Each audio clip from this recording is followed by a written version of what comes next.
श्री शिवाय नमस्तुभ्यम। हर हर महादेव। बड़ोदरा गुजरात में चल रही 7 दिवसीय शिव पुराण कथा आज 22 जनवरी 2026 को पूर्ण हो चुकी है। अंतिम दिन की शिव पुराण कथा में गुरुजी पंडित प्रदीप मिश्रा जी ने षडानन कार्तिकेय वाला बिल्कुल नया उपाय बताया है। उपाय कैसे करना है, किस स्थान पर करना है, किस दिन करना है, संपूर्ण जानकारी आपको इस वीडियो में मिलने वाली है। साथ ही फैसला लेने में अगर दिक्कत हो रही है कि यह व्यापार मेरे लिए अच्छा है या नहीं, यह नौकरी मेरे लिए अच्छी है कि नहीं, या फिर यह रिश्ता जो मेरे लिए आया है यह अच्छा है या नहीं, अगर इस प्रकार की दिक्कतों का सामना करना पड़ रहा है तो गुरुजी ने आज बिल्कुल नया उपाय बताया है जो आप कर सकते हैं। जो भी फैसला लेंगे उसमें आपको सफलता देखने को मिलेगी। साथ ही 23 जनवरी 2026 कल का दिन बहुत ही विशेष है। बसंत पंचमी का महा अवसर है और इस महा अवसर पर गुरुजी पंडित प्रदीप मिश्रा जी के 2 विशेष उपाय जो कि आप सरसों के पुष्प से कर सकते हैं, उनकी जानकारी भी आपको इस वीडियो में मिलने वाली है। साथ ही इस वीडियो में आपको इसी शिव पुराण कथा जो कि बड़ोदरा गुजरात में पूर्ण हुई है, इसमें गुरुजी ने कुल 7 नए उपाय बताए हैं। सभी 7 उपायों की जानकारी भी आपको इस वीडियो में मिलने वाली है, जिसमें कुंदकेश्वर महादेव वाला दूरवा वाला बिल्कुल नया उपाय, अड़चनों को दूर करने वाला उपाय, शीघ्र विवाह का 7 लाल चंदन की बिंदी वाला उपाय, सोमवार प्रदोष का नया उपाय, माँ चंद्रघंटा का नया उपाय, अगली 5 शिव पुराण कथाओं की जानकारी और आगामी 5 तिथियों की जानकारी आपको इस वीडियो में मिलने वाली है। आज 21 जनवरी 6वें दिन की श्री शिव महापुराण कथा में गुरुजी पंडित प्रदीप मिश्रा जी ने कुल 21 उपाय पत्र और उपयोगी जानकारियां दी हैं। इस वीडियो में सिर्फ उपाय ही उपाय बताएंगे, पत्रों को शामिल नहीं करेंगे, इसलिए आप वीडियो अंत तक देखें ताकि कोई भी उपयोगी जानकारी आपसे न छूटे और आज की कथा का संपूर्ण रस तत्व आपको प्राप्त हो सके। बढ़ते हैं आज की कथा की पहली विशेष जानकारी की ओर। कथा शुरू होते ही गुरुजी ने कहा, भोलेनाथ की शिवलिंग के समीप जब आप जाते हैं या फिर भोलेनाथ के समीप जा रहे हैं, अब आपके घर का शिवलिंग है या फिर आपके मंदिर का शिवलिंग है, उसके समीप अगर आप जा रहे हैं या फिर कोई पूजा पाठ कर रहे हैं, तो पूजा पाठ में अगर आपसे कोई कमी रह जाती है तो चल जाएगा, कोई दिक्कत की बात नहीं है, पर आपके विश्वास में, आपके भरोसे में कमी नहीं होना चाहिए। इसके बाद गुरुजी ने कहा, विश्वास होता है तो भीतर का विष भी समाप्त होता है और विश्वनाथ प्राप्त हो जाते हैं। बढ़ते हैं आज की कथा की दूसरी विशेष जानकारी की ओर। गुरुजी ने कहा एक बात बोले, बुरा तो नहीं मानोगे, बोल ही देते हैं। इसके बाद गुरुजी ने कहा, बीमारी और गर्लफ्रेंड एक जैसी होती है, आपने इसे अगर अपने दिमाग से निकाल दिया तो वे दूसरे के पास चली जाती हैं। जब तक दिमाग में रखोगे उसका रिचार्ज भी तुम्हें करना पड़ेगा, चाउमीन भी तुम्ही को खिलाना पड़ेगा, घुमाना भी तुम्ही को पड़ेगा। बीमारी भी ऐसी है, मेरे घुटने में ऑपरेशन होगा, घुटना बदलवाना पड़ेगा, खर्चा इतना होगा, यह जब तक सोचते रहोगे बीमारी निश्चित हो जाएगी, ना होते हुए भी हो जाएगी। आप तो ऐसा भी करते हैं कि फोन लगा लगा के लोगों को अपनी बीमारी बताते हैं। घर में कोई भी आता है सभी से अपनी बीमारी का ही जिक्र करते हैं, घर के सदस्यों से दिन रात बीमारी के बारे में बात करते रहते हैं। ऐसा करने से बीमारी ना होते हुए भी आपको हो जाती है। पर अगर आपने एक बार ऐसा सोच लिया कि शिव महापुराण कथा में बीमारी छोड़कर आ जाऊंगी, 3 महीने बाद आप उस बीमारी को चेक भी करवाएंगे तो वह बीमारी नहीं निकलेगी, यह निश्चितता है। बढ़ते हैं आज की तीसरी विशेष जानकारी की ओर। खुद की जीवन की गाथा बताते हुए गुरुजी ने कहा, एक चने बेचने वाले का बेटा हूं। हमारे पिता चना बेचते थे। पिताजी को जब मोतियाबिंद हुआ हम उन्हें ग्वालियर लेकर गए। इलाज के लिए भी हमारे पास पैसे नहीं थे। माँ के पास जो भी जेवर जट्टे थे सभी को बेचकर पिताजी का इलाज करवाया। दोस्तों की पुरानी पुस्तक कॉपी ले लेते, कपड़े ले लेते और उनसे हमने पढ़ाई की। दूसरे की शादी में, दूसरे के मंडप में अपनी बहन की शादी कराई, क्योंकि हमारे पास हमारी बहन की शादी कराने के लिए भी पैसा नहीं था। पर हमने हार नहीं मानी, मेहनत करते रहे, भगवान पे भरोसा रखे, एक लोटा जल शिवलिंग पर चढ़ाते रहे। कोई काम नहीं आएगा, आपको इस बात का हमेशा ध्यान रखना है, आपको ही करना पड़ेगा। दुनिया के सामने दुखड़ा रोने से कोई भी मतलब नहीं है, कोई हल नहीं निकाल सकता, हल भी आप ही निकालोगे। एक लोटा जल जब आप भोलेनाथ के मंदिर में लेकर पहुंच जाओगे। बढ़ते हैं आज की कथा की चौथी विशेष जानकारी की ओर। गुरुजी ने कहा, बारात जब निकलती है तो खुशी में परिवार वाले और दोस्त दूल्हे के आगे नाचते हैं, ना कि पीछे, क्योंकि खुशी में सब आपके साथ चलते हैं, आपके आगे चलते हैं। पर अगर कोई मर जाता है तो परिवार वाले और दोस्त कहाँ होते हैं आप बताएंगे? सब अर्थी के पीछे रहते हैं। ये बात आपको हमेशा ध्यान रखना है कि पैसा है, खुशियां हैं आपके पास, तो सब परिवार वाले आपको पूछेंगे, सब दोस्त आपको पूछेंगे, आपकी जी हजूरी भी करेंगे। पर जब दुख आएगा, कष्ट आएगा, कोई भी आपको नजर नहीं आने वाला है। यह आपको स्वयं झेलना पड़ता है, यह निश्चितता है। सब अपने ही परिवार वाले हैं, कुटुंब वाले हैं, नाते वाले हैं, पर एक बात ध्यान रखें कि चलना सिर्फ आपको अकेले है। बढ़ते हैं आज की कथा की 5वीं विशेष जानकारी की ओर। गुरुजी ने कहा, घर की जब रोटी बनती है तो बहू ताजी रोटी लेकर सास के पास आती है, पर सास बोल देती है कि बासी रोटी रखी हुई हो तो वो दे दो, क्योंकि वो माँ है। बढ़ते हैं आज की कथा की 6वीं विशेष जानकारी की ओर। गुरुजी ने कहा, जितने भी रिश्ते तोड़ने वाले शब्द हैं वे सभी दूसरे हैं। हिंदू धर्म में ऐसा कोई भी शब्द नहीं है जो रिश्ते तोड़ने की बात कहता हो। हिंदू धर्म में तो 7 जन्मों तक पति पत्नी का साथ होता है, बस विचार मिलना चाहिए। बढ़ते हैं आज की कथा की 7वीं विशेष जानकारी की ओर। गुरुजी ने कहा, घर में एक प्यार करने वाला होता है जिसको तुम्हारे धन से मतलब नहीं होता है। वो तुमको देखकर मुस्कुराते हुए जीता है। वैसे ही महादेव के पास है नंदी जी। कमरे के बाहर बैठे हुए होते हैं और बाहर बैठ के महादेव को निहारते रहते हैं, मुस्कुराते हुए देखते रहते हैं। और जब विष पीने की बारी आई तो सब पीछे हट गए, पर नंदी महादेव के साथ अड़े हुए रहे। माता पार्वती ने भी हटने को कहा, पर नंदी नहीं हटे। तो महादेव ने बोला, चिंता मत करो पार्वती, वो नहीं हटेगा। मैं विष पीऊंगा और कुछ बूंदे अगर विष की नीचे गिर जाएंगी तो वह सब नंदी चाट जाएगा। पढ़ते हैं आज की कथा की 8वीं विशेष जानकारी की ओर। गुरुजी ने कहा, जीवन में एक अपना ऐसा होता है जो तुम्हें हिम्मत प्रदान करता है। लोग पत्नी को सिर्फ धर्म पत्नी समझते हैं। कोई पर्व आएगा या फिर कोई भी त्योहार आएगा तो वह आपसे जेवर मांगेगी। ऐसा सब गलत सोचते हैं कि वह सिर्फ जेवर ही जेवर मांगती है, बल्कि ऐसा बिल्कुल नहीं सोचना चाहिए कि वह स्वयं के लिए मांग रही है। अगर किसी दिन पति को जरूरत पड़ेगी तो वह जेवर उनके काम आएंगे, इसलिए वो जमा कर रही है। रिश्तों में पैसा नहीं प्रेम होना चाहिए। बढ़ते हैं आज की कथा की 9वीं विशेष जानकारी की ओर। गुरुजी ने अपने बचपन की गाथा बताते हुए कहा, हमारे स्कूल में एक ऐसा दोस्त था, उसके घर वाले मना भी करते थे, तब भी वह अपने बैग में अपनी टी-शर्ट छुपा कर लाता था और हमको देता था और कहता था कि कल एग्जाम देने आओ तो इसी शर्ट को पहन के आना। बढ़ते हैं आज की कथा की 10वीं विशेष जानकारी की ओर। गुरुजी ने कहा, पतियों को लगता है कि पत्नी घर में ऐश कर रही है, आराम कर रही है। पति मेहनत करता रहता है दिन भर, पत्नी कुछ भी नहीं करती है, तो ये मत सोचना। पत्नी सुबह से शाम तक घर को साफ रखने का कार्य करती है, खाना बनाती है, आपका, आपके बच्चों का और घर के बुजुर्गों का सेवा का कार्य भी करती है। घर में ताने भी सुनती है, विष का घूंट भी पीती है। पति से ज्यादा पत्नी को विष का घूंट पीना पड़ता है। और शाम को जब पति आए तो उसके लिए पूरी व्यवस्था करके रखती है। सारे दोष स्त्री को ही दिए जाते हैं। बच्चे नहीं हो रहे हैं तो बांझ स्त्री को ही कहा जाता है, कभी पति को बांझा नहीं कहा जाता है। खाने में अगर नमक कम हो गया है, चाय में शक्कर अगर कम डल गई है तो कोई दिक्कत की बात नहीं है, थोड़ा मैनेज कर लो, क्योंकि वो भी सब सीख कर आई है, सब बोलना जानती है, जवाब देना भी जानती है, फिर भी जवाब नहीं देती है। बढ़ते हैं आज की कथा की 11वीं विशेष जानकारी की ओर। अगर आपको फैसला लेने में दिक्कत हो रही है तो आज की शिव पुराण कथा में गुरुजी ने बिल्कुल नया उपाय बताया है, जिसे आप कभी भी किसी भी दिन कर सकते हैं। अगर कोई व्यापार खोलने का प्रयास कर रहे हैं या फिर व्यापार में कुछ बदलाव करना चाहते हैं, तो आप ऐसा सोच रहे हैं कि यह बदलाव या नया व्यापार मेरे लिए ठीक होगा या नहीं, अड़चन में फंसे हुए हैं, फैसला नहीं ले पा रहे हैं, या फिर घर में किसी का कोई रिश्ता आया है, शादी का रिश्ता है या कोई चीज है, उसमें आप फैसला नहीं ले पा रहे हैं कि यह रिश्ता सही है या नहीं, तो भी आप यह उपाय कर सकते हैं। नौकरी के लिए आप सोच रहे हैं कि यह नौकरी मेरे लिए सही है या नहीं, तो भी आप यह उपाय करके फैसला ले सकते हैं। या फिर कोई जमीन ले रहे हैं या फिर प्लॉट ले रहे हैं, उसमें फैसला ले रहे हैं कि यह सही है या नहीं, तो भी आप यह उपाय कर सकते हैं। अर्थात निर्णय नहीं ले पा रहे हैं तो निर्णय लेने से पहले आपको यह उपाय करना है। आपका निर्णय सही रहेगा, आपको सफलता देखने को मिलेगी।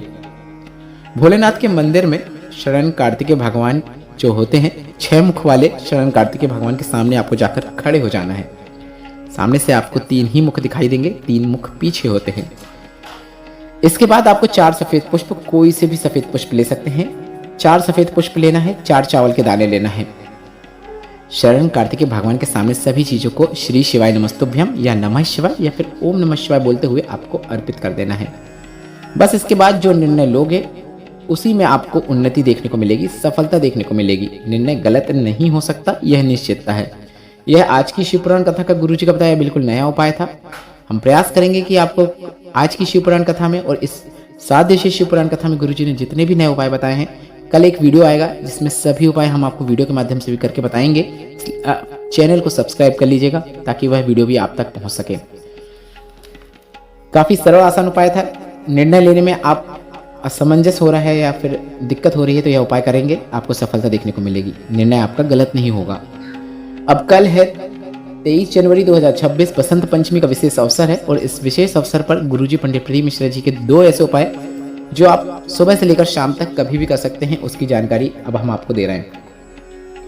गुरुजी पंडित प्रदीप मिश्रा जी ने कहा था, अगर आप स्वयं के लिए कोई नौकरी या इंटरव्यू में बैठ रहे हैं, सफलता चाहते हैं, सफलता नहीं मिल पा रही है या फिर याद करते हैं बार बार भूल जाते हैं, तो आप स्वयं के लिए भी यह उपाय कर सकते हैं। या फिर आपके घर में आपके बच्चे हैं जिनके बौद्धिक विकास हो, माता सरस्वती की कृपा हो, भोलेनाथ की कृपा हो और उन्हें जीवन में उन्नति ही देखने को मिले, तो आप अपने बच्चों से भी यह उपाय करवा सकते हैं। आपको 31 सरसों के पुष्प लेना है और भोलेनाथ के मंदिर में जाकर श्री शिवाय नमस्तुभ्यम या नमः शिवाय या फिर ओम नमः शिवाय बोलते हुए शिवलिंग पे आपको अर्पित करवा देना है। बस इतना ही करना है। जीवन में आपको उन्नति देखने को मिलेगी, कैरियर में आपको सफलता देखने को मिलेगी। यह बसंत पंचमी का सबसे सरल और आसान उपाय है जिसे आपको 23 जनवरी को कभी भी कर सकते हैं, कभी जब आपको ठीक लगे तब कर लें।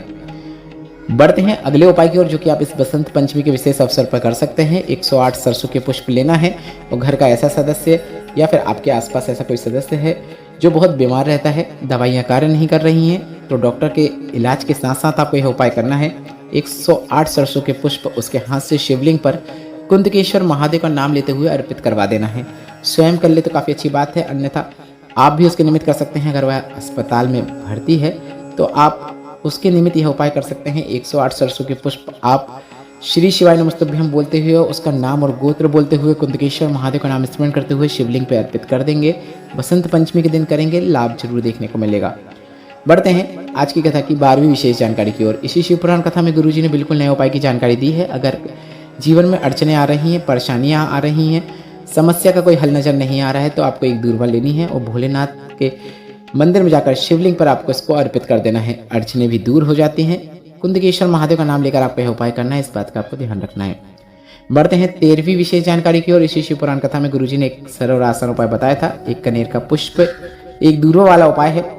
गुरुजी ने कहा था, श्री शिव महापुराण कथा कहती है, इसका उमाखंड कहता है कि व्यक्ति बहुत उलझनों में है, अचानक से बहुत बड़ी विपत्ति सामने आके खड़ी हो गई है, तो आपको बस इतना करना है, गलत फैसला नहीं लेना है, भोलेनाथ के मंदिर में पहुंच जाना है। एक कनेर का पुष्प एक दूर्वा आपको शंकर भगवान की 5 बेटियां जया, विशरा, शामली वाली, 2 तली देव, इनका नाम लेकर उत्तरमुखी होकर एक कनेर का पुष्प और एक दूर्वा शिवलिंग पर आपको अर्पित कर देना है।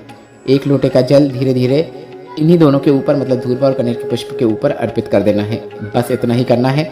शीघ्र अतिशीघ्र आप उलझनों से बाहर निकलेंगे, यह निश्चितता है। बढ़ते हैं 14वीं विशेष जानकारी की ओर। इसी शिव पुराण कथा में गुरुजी ने एक विशेष उपाय की जानकारी देते हुए कहा, अगर कर्जा इतना अधिक हो गया है कि चुक ही नहीं रहा है, बहुत प्रयत्न कर रहे हैं पर कर्जा चुकने का नाम नहीं ले रहा है, तो आपको ऐसा वटवृक्ष देखना है जिसके नीचे भोलेनाथ का शिवलिंग हो। वहां पर जाकर शिवलिंग पर आपको 1 कलश जल वटकेश्वर महादेव का नाम लेते हुए अर्पित करना है। बस इतना ही करना है। बढ़ते हैं 15वीं विशेष जानकारी की ओर। इसी शिव पुराण कथा में गुरुजी ने एक बिल्कुल नया उपाय बताया है। अगर कोई पैसा लेकर चला गया है, पैसा लौटा नहीं रहा है, या आपका पैसा कहीं डूबा हुआ है, तो डूबा पैसा वापस लाने के लिए आप यह उपाय कर सकते हैं। उस पैसे का भान करते हुए आपको स्मरण करना है, वटवृक्ष के नीचे जाना है और वटवृक्ष के नीचे अगर शिवलिंग है तो उसमें श्री शिवाय नमस्तुभ्यम बोलते हुए या नमः शिवाय बोलते हुए या फिर ओम नमः शिवाय बोलते हुए एक माला करनी है। आप इनमें से किसी भी एक मंत्र का उपयोग करते हुए या फिर भगवान का किसी नाम का जाप करते हुए एक माला करनी है। अगर शिवलिंग नहीं भी है तो भी आप वटकेश्वर महादेव का नाम लेते हुए वटवृक्ष के नीचे बैठकर आपको एक माला करना है। एक से अधिक भी कर सकते हैं, कोई दिक्कत नहीं है, कम से कम एक माला तो जरूर कीजिएगा। वटवृक्ष की टहनियों में इतना बल होता है कि वह पैसा खींचकर आप तक पहुंचाने का कार्य करती है। व्यक्ति स्वयं आपका पैसा आपको फोन कर वापस ला कर देगा। पढ़ते हैं 16वीं विशेष जानकारी की ओर। इसी शिव पुराण कथा में गुरुजी ने एक विशेष उपाय की जानकारी दी थी। गुरुजी ने कहा था, पहले भी कहा है, घर का कोई सदस्य जिसका बुखार नहीं उतर रहा है, दवाइयां कार्य नहीं कर रही हैं, तो डॉक्टर के इलाज के साथ साथ आपको एक सरल और आसान उपाय करना है। एक पात्र में आपको जल भर लेना है। जल से भरे हुए पात्र में घर का सबसे पुराना दीपक को डुबो कर निकाल लेना है। इसके बाद एक कपड़ा लेना है, उसे पानी से थोड़ा सा गीला कर लेना है। इसके बाद उस व्यक्ति को, उस बच्चे को जिसका बुखार नहीं उतर रहा है, उसके शरीर से आपको उस कपड़े से 3 से 5 बार पोंछ देना है। बस इतना ही करना है। डॉक्टर के इलाज के साथ यह उपाय करेंगे, बुखार तुरंत उतर जाएगा। बढ़ते हैं 17वीं विशेष जानकारी की ओर। विशेष उपाय की जानकारी देते हुए गुरुजी ने कहा, अगर बेटा या बेटी जिसके विवाह में अड़चने आ रही हैं, अच्छा रिश्ता नहीं मिल रहा है, या फिर विवाह हो ही नहीं रहा है, या फिर विवाह में देरी हो रही है, तो एक सरल और आसान उपाय आप कभी भी किसी भी दिन कर सकते हैं। माता सुख सुंदरी के स्थान पर आपको 7 लाल चंदन की बिंदी लगाना है। इसके बाद माता सुख सुंदरी के स्थान पे अपने हाथ की हथेली रखना है। अपना बेटा या बेटी जिसका लिए भी आप यह उपाय कर रहे हैं, उसका नाम और गोत्र बोलना है। भोलेनाथ से कहना है, ये मेरा बेटा या बेटी जो भी है, उसके बारे में बोलते हुए आपको कहना है कि यह मेरा बेटा बेटी नहीं है, यह आपके बेटा बेटी है। जैसे माता सुख सुंदरी आपकी बेटी है और इनके विवाह करने की जिम्मेदारी भी मेरी नहीं, आपकी है। आपको ही सब संभालना है। बस भगवान भरोसे होकर आप यह सरल और आसान उपाय करके अपने घर आ जाएंगे। शीघ्र अति शीघ्र विवाह होगा और अच्छे रिश्ते की प्राप्ति होगी। बढ़ते हैं 18वीं विशेष जानकारी की ओर। इसी शिव पुराण कथा में गुरुजी ने विशेष उपाय की जानकारी दी थी। गुरुजी ने कहा था, माँ चंद्रघंटा का नाम लेकर आपको एक उपाय करना है। इस वीडियो में हम जितने भी उपाय बता रहे हैं, सभी उपाय कल हम दोपहर के 12 बजे एक वीडियो अपलोड करेंगे, जिसमें सभी उपाय आपको वीडियो के माध्यम से देखकर समझ में जाएगा। काफ़ी अच्छा वीडियो रहेगा। शिव पुराण कथा जो कि बड़ोदरा की है, सभी उपाय आपको वीडियो के माध्यम से देखने को मिलेंगे। माँ चंद्रघंटा के नाम से आपको यह उपाय करना है। कितना ही आपको जीवन में बिखरा हुआ अनुभव हो रहा है, हृदय टूटा हुआ अनुभव हो रहा है, व्यापार चल ही नहीं रहा है, जीवन में उन्नति देखने को ही नहीं मिल रही है, बस आपको माता चंद्रघंटा का नाम लेकर एक दूरबा शिवलिंग पे अर्पित कर देना है। माता चंद्रघंटा का नाम मात्र लेने से आपको माता चंद्रघंटा का आशीर्वाद प्राप्त होता है, भोलेनाथ का आशीर्वाद प्राप्त होता है और भोलेनाथ आपके जीवन को व्यवस्थित करना शुरू कर देते हैं। यह उपाय गुरुजी ने इसी शिव पुराण कथा में बताया है। बढ़ते हैं 19वीं विशेष जानकारी की ओर। तुम्हारा अगर काम नहीं चल रहा है, व्यापार अच्छा नहीं चल रहा है, बहुत टेंशन में जिंदगी चल रही है, तो आपको एक सरल और आसान उपाय करना है। श्री शिवाय नमस्तुभ्यं बोलकर, अपना नाम और गोत्र बोलकर, उत्तरमुखी शिवलिंग के समीप बैठकर आपको एक बेलपत्र, एक कनेर का पुष्प, एक दूर्वा, एक चावल का दाना जो कि लाल चंदन से लाल किया हो, उस चावल के दाने को आपको शिवलिंग पर सभी चीज़ों के साथ अर्पित कर देना है। प्रत्येक सोमवार को जो प्रदोष काल होता है तब करना है। घी का दीपक लगाना है और यह उपाय लगातार आपको 5 से 6 सोमवार करना है। भोलेनाथ आपका हाथ पकड़ लेंगे। जीवन में जितनी भी परेशानियां चल रही हैं, दुख तकलीफ कष्ट चल रहे हैं, उनसे बाहर निकाल लेंगे, यह निश्चितता है। बढ़ते हैं 20वीं विशेष जानकारी की ओर। आगामी शिव पुराण कथा, क्योंकि अब यह शिव पुराण कथा आज 22 जनवरी को पूर्ण हो गई है। आगामी शिव पुराण कथाओं की जानकारी इस प्रकार है। 27 जनवरी से 31 जनवरी 2026 तक सतुआ बाबा सेवा शिविर पर माघ मेले के अवसर पर प्रयागराज में शिव पुराण कथा होगी। इसके बाद 5 फरवरी से 9 फरवरी 2026 तक नांदेड़ महाराष्ट्र में जो शिव पुराण कथा होने वाली थी वह रद्द हो चुकी है। इसके बाद 11, 12 और 13 फरवरी 2026 को शिव पुराण कथा डबरा मध्य प्रदेश में होगी।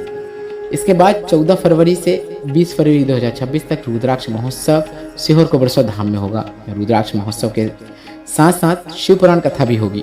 रुद्राक्ष नहीं मिलेगा क्योंकि रुद्राक्ष 15 मार्च 2026 के बाद पुनः बंटना चालू होंगे। 15 मार्च तक रुद्राक्ष वितरण पूर्णतः बंद है। इसके साथ ही हम आपको बता दें, इस रुद्राक्ष महोत्सव में आप आकर शिव पुराण कथा का श्रवण कर सकते हैं, रुद्राक्ष अभिमंत्रित होते हुए देख सकते हैं, प्रदोष काल की आरती के दर्शन कर सकते हैं, काफ़ी कुछ है। साथ ही आपको वहाँ पर भोजन व्यवस्था भी देखने को मिलेगी, रुकने की व्यवस्था भी मिलेगी। सभी व्यवस्था गुरुजी ने की है जो कि बिल्कुल निःशुल्क है, जिसके लिए आपको किसी को कोई राशि देने की जरूरत नहीं है।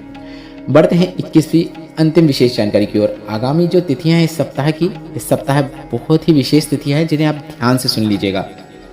आज 22 जनवरी 2026 है, विनायक चतुर्थी का दिन है। गुप्त नवरात्र भी चल रही है, तो नवरात्र की चतुर्थी तिथि भी है। 23 जनवरी 2026 कल मतलब शुक्रवार का दिन है। बसंत पंचमी का अवसर है, माता सरस्वती का विशेष पूजन का अवसर है और इसके साथ ही साथ नवरात्र की पंचमी भी रहेगी। 25 जनवरी 2026 रविवार का दिन है, माँ नर्मदा की जयंती है। पुण्य स्नान करके इस दिन दान करने का बहुत अत्यधिक महत्व होता है। 26 जनवरी दिन बहुत ही विशेष हो गया है क्योंकि गुप्त नवरात्र की अष्टमी की तिथि है, माता दुर्गा की विशेष आराधना का दिन है और सोमवार के दिन यह अष्टमी आने के कारण सोमवार अष्टमी का भी योग बन रहा है। अब प्रयास करेंगे कि कल 3 से 5 बजे के बीच में एक वीडियो आए जिसमें हम सोमवार अष्टमी के सभी उपाय एक वीडियो में बताने का प्रयास करेंगे। 10 से 15 मिनट का वीडियो रहेगा, सभी उपाय वीडियो के माध्यम से समझाने का भी प्रयास करेंगे, इसलिए आप हमारे साथ जुड़े रहें। और अगर आप वह सोमवार अष्टमी का वीडियो देखना चाहते हैं तो कमेंट बॉक्स में हाँ सोमवार अष्टमी बस इतना ही टाइप कर दें या फिर सोमवार अष्टमी टाइप कर दें, ताकि 26 जनवरी 2026 का जो विशेष दिन है उस दिन आप सोमवार अष्टमी का उपाय करके अधिक से अधिक लाभ प्राप्त कर सकें, क्योंकि सोमवार की जो अष्टमी होती है वह वर्ष में सिर्फ 3 से 4 बार ही आती है और गुरुजी ने कई ऐसे उपाय बताए हैं जो इस विशेष दिन करने से आपको लाभ शीघ्र और निश्चित प्राप्त होता है। 29 जनवरी 2026 गुरुवार का दिन रहेगा, जया एकादशी का व्रत रहेगा। 30 जनवरी 2026 शुक्रवार का दिन रहेगा और प्रदोष आने के कारण शुक्र प्रदोष का व्रत रहेगा।